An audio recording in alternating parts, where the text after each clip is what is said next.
Buenas, les habla Fabio Augusto Rincón, su profe. Les traigo el tema de conjuntos. Es un repaso porque ya sabemos muchas cosas de conjunto. Pero antes de eso, les leo la frase de hoy. Lucha por romper el paradigma que te fuerza a ser mediocre, pobre, inculto o simplemente común. Debemos caminar por medio del estudio hacia la grandeza o al propósito que Dios tiene con nosotros. Bueno, ¿qué es un conjunto? Un conjunto se puede definir como una agrupación de varios elementos o de ningún elemento o de un elemento que comparten características comunes. Para describir un conjunto se utilizan letras mayúsculas. Para describir los elementos utilizamos letras minúsculas. Nos estamos apoyando en el libro del Ministerio de Educación Nacional y la primera parte que nos trae es saberes previos, o sea, lo que ya conocemos sobre conjuntos, ¿cierto? Conjunto unitario, conjunto finito, conjunto infinito, unión de conjuntos, cosas como esas. Dice, saberes previos, repasa y hace una breve descripción de cómo se clasifican los seres vivos. Bueno, este saberes previos es lo que ya hemos visto en ciencias durante todos estos años, pero es una oportunidad para repasar todas esas cositas que se supone que ya sabemos y que nos permite dimensionar que el concepto de conjunto no es una sola aplicación. Por ejemplo, los seres vivos se clasifican en reinos, ¿cierto? Los reinos, los reinos, los seres vivos se dividen en 5 reinos principales, ¿cierto? ¿Cuáles son esos reinos? El reino monera o el de las bacterias, el reino protista o el de los protozoos, el de las algas unicelulares, el de los microorganismos, el reino fungi, el de los hongos, y el reino plantea, que es el de las plantas. Y me falta el reino de animalia o el de los animales, ¿cierto? Entonces, digamos que hay un conjunto, ¿cierto? Porque tienen las mismas características que es de reinos. ¿Cuántos reinos? 5. 5 reinos. Además de eso, también podríamos decir que los seres, o sea, los reinos se dividen, o sea, ya es una subdivisión en filos o divisiones, ¿cierto? Que agrupan a los seres vivos con características similares. Por ejemplo, el filo cordata que incluye a los vertebrados, ¿cierto? Eso es otra clasificación de los seres vivos, según su filo o su familia, ¿cierto? Pero hay otra clasificación que la podemos destacar que se llama la clase. O sea, sería otro conjunto que clasifica a los seres vivos. Lo voy a leer acá. Los filos se dividen en clases, o sea que es un subconjunto, las clases de los filos, que agrupan a los seres vivos con características aún más específicas. O sea que cada subdivisión es aún una especificidad más amplia. La clase de los mamalia, o sea, los mamíferos, que tienen pelo y glándulas mamarias, como quién, como una vaca, por ejemplo. Ahí clasificamos nosotros porque eh, tenemos glándulas mamarias las mujeres, ¿cierto? Y tenemos pelo.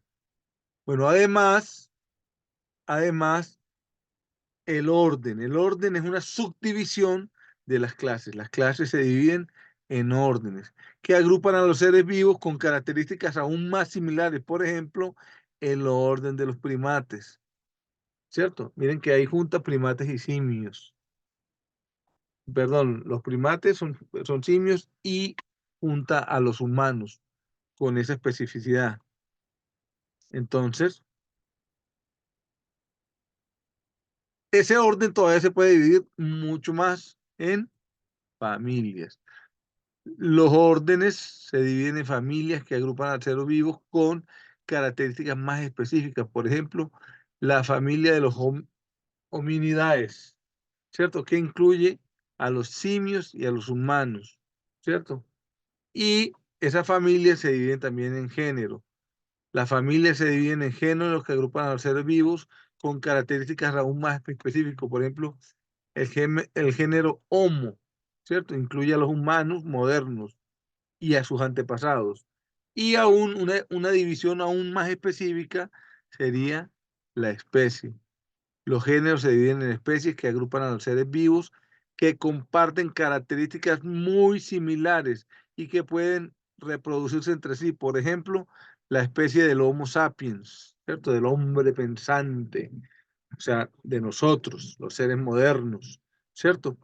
Entonces, digamos que cada nivel jerárquico es más específico y abarca un grupo más pequeño y de más similitud, ¿cierto? Digamos que eso es un ejercicio ahí de repaso un poquito de ciencias para decir que cada conjunto tiene sus características. Volvemos al texto guía del MEN, del Ministerio de Educación Nacional, para 11 grado. Dice, los científicos creen que hay alrededor de ¿cuánto? De 10 millones de especies diferentes en la Tierra, ¿cierto? De especies, las divisiones específicas. Para hacer su trabajo más fácil, clasifican a los seres vivos en grupos y subgrupos. Ya vimos en familias, según su género, bueno, todo lo que vimos antes.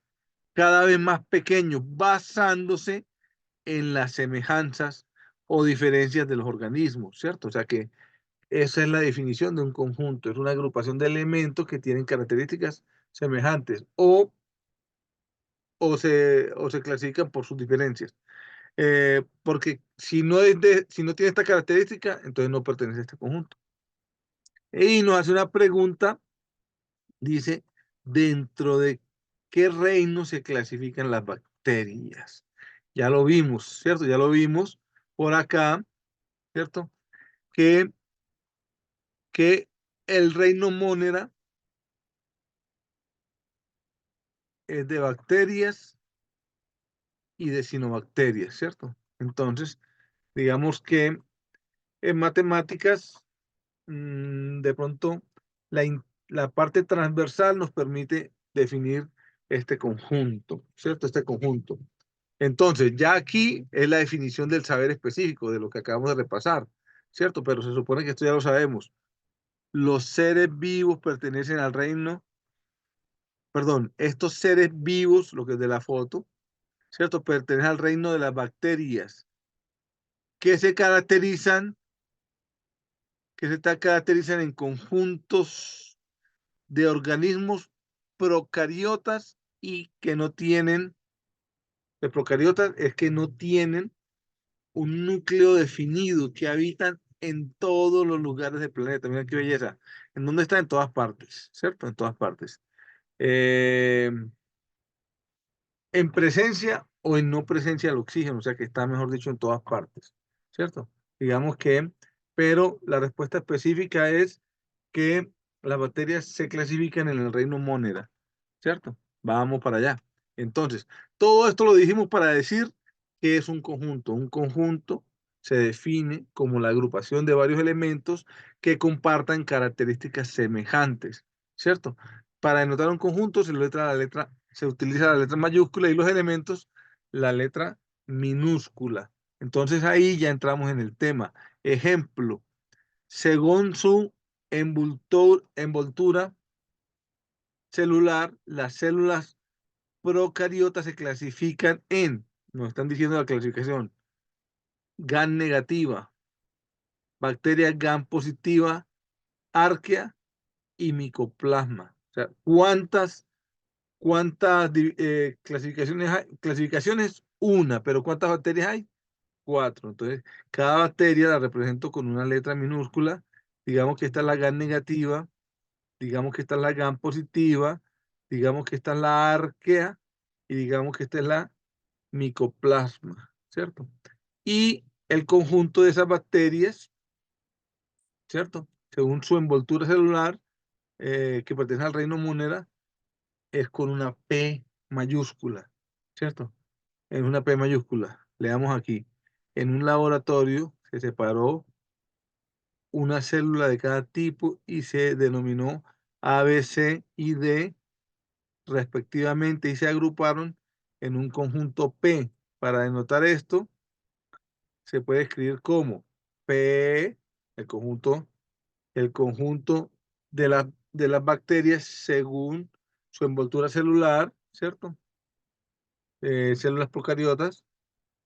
Entonces se divide en GAN negativa, GAN positiva, arquea y micoplasma. Entonces, todo esto para decir que los conjuntos se denotan con letras mayúsculas y sus elementos con letras minúsculas. Muy bien, ahí vamos.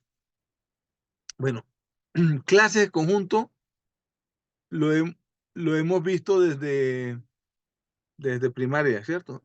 De acuerdo con la cantidad de elementos, un conjunto puede ser vacío. Vacío es que no tiene ningún elemento y se utiliza esta letra griega phi para decir que no hay elemento. Entonces, si no hay elemento, no colocamos, en primaria colocamos así, ¿cierto? El conjunto, digamos que P. No hay ninguna batería que cumpla con esas condiciones. O decimos que P es igual a phi.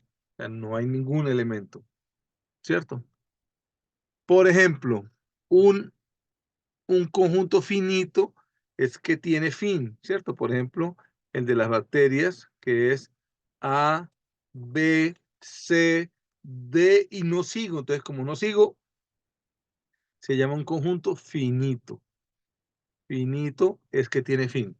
Pero si me dicen, no, que el número el conjunto de los números naturales, lo llamo A y empiezo. Uno, dos, tres. Ah, que sigue. Entonces, cuatro, cinco, seis. Que sigue. 1000, 2000, 100.000, 1.000.000. Que sigue. ¿Hasta dónde va? Hasta infinito. Estos puntos suspensivos, generalmente colocamos tres, me indica que ese conjunto sigue y sigue hasta infinito, ¿cierto? Lo podríamos decir que el conjunto A va desde el uno, ¿cierto? El corchete dice incluido el uno, ¿cierto? ¿Hasta dónde? Hasta infinito. Este es el símbolo de infinito. Se coloca un paréntesis para indicar que no se sabe cuál es el último número. Se supone que es infinito positivo, pero no se coloca el más, ¿cierto? Solamente con colocar infinito sin un signo menos, estamos diciendo que es infinito hacia el infinito positivo. Fácil, ¿cierto? Entonces, un conjunto vacío, un conjunto unitario, un conjunto finito o un conjunto infinito.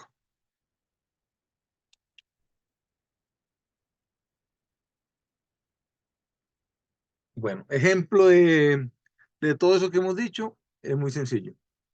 Dice, el conjunto B de todos los números pares que son impares es vacío.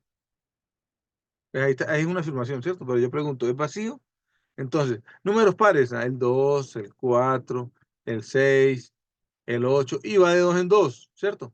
Te pregunto, ¿en ese conjunto hay un número impar? No. Entonces, es un conjunto vacío, es un ejemplo de un conjunto vacío, porque no hay números pares que sean impares, ¿cierto? Porque es una contradicción. Entonces, digamos que es un conjunto vacío. Bueno, un ejemplo de conjunto finito, vamos a ver este. El conjunto de todos los divisores de 20. Ah, bueno. ¿Quién divide al 20? Entonces al 20 lo divide, tendremos que mirar mitad de 20, 10. Mitad de 10, 5. Quinta de 5, 1. Entonces al 20 lo divide el 2, pero también lo divide el 2 por 2, el 4. También lo divide el 2 por 5, el 10. Y el 2 por 2 por 5, el 20. El conjunto de todos los divisores del 20 lo voy a llamar D. Es un conjunto finito. ¿Finito por qué? Porque tiene fin. Porque sus elementos se pueden contar, ¿cierto? Entonces dice, el conjunto de todos los divisores del 20 es un conjunto finito, pues los elementos se pueden contar. Sencillo, muy sencillo, ¿cierto? Los conceptos son muy sencillos y ya hemos trabajado con ellos. El conjunto de todos los números impares es infinito. O sea, números impares, el 1, el 3, el 5, ¿cierto? El 7, el 9. Van cada dos, ¿cierto? Entonces empezamos acá y colocamos un corchete y por acá colocamos un corchete, indicando con estos puntos de que no tiene fin. Y le colocamos el conjunto I mayúscula para indicar que es el número, es los números impares, ¿cierto? Hay algunos que creen que los números pares son más ordenados que los impares. Todos se encuentran cada dos unidades. Entonces, no podemos decir que unos son más ordenados que otros, sino que por nuestro esquema educativo, las personas más ordenadas se identifican con los pares y las personas que somos un poquito más, digamos que disfuncionales o buscamos una forma propia de hacer las cosas, nos identificamos un poquito más con los impares, aunque no es regla general, ¿cierto? Es una especulación eh, de las manifestaciones que hacen las personas sobre esos gustos o esas afinidades. Para todos esos conjuntos, el conjunto universal o el de referencia es el conjunto de los números naturales, ¿cierto? Pero más adelante vamos a ver un conjunto mucho más grande que es el de los reales. Bueno, el último ejemplo de esta primera parte dice, el conjunto de los números naturales, el conjunto de los números naturales se representa con una N, el conjunto de los números enteros se representa con una Z, el conjunto de los números racionales se representa con una Q y el de los números irracionales con una I, ¿cierto? Entonces, digámoslo de esta manera, sí. Digámoslo de esta manera. Todos los números se llaman los reales, ¿cierto? Todos los números, todo el conjunto de los números que conocemos se llaman los reales. Digamos que esos reales se dividen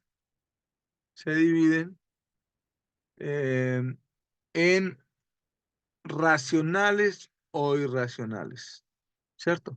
Los racionales son los que se representan con una Q, con una Q, con una Q, y esa Q, pues es todos los números que se pueden escribir en forma de división, A sobre B. Y los irracionales se representan con una I o en algunos textos con una Q y una comita aquí arriba, ¿cierto? Una apóstrofe. Eso. Entonces, primero tenemos los dígitos. Los dígitos son el 1, el 2, el 3, el 4, el 5, 6, el 7, el 8 y el 9, ¿cierto? Y entre los dígitos están dentro de los naturales, ¿cierto? Los naturales son los números con los que aprendimos a contar de manera espontánea. Una manzana, dos manzanas, tres manzanas, hasta infinito, ¿cierto? Hasta infinito. Entonces aquí sería 10, 11, 12, 13, hasta infinito. Esos serían los números naturales.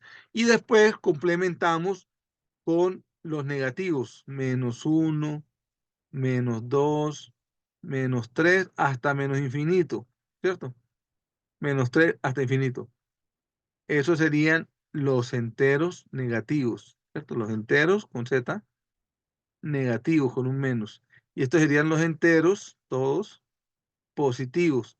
Y a ese conjunto le falta un elemento muy importante que se llama el cero, ¿cierto? Nos costó mucho trabajo identificar el cero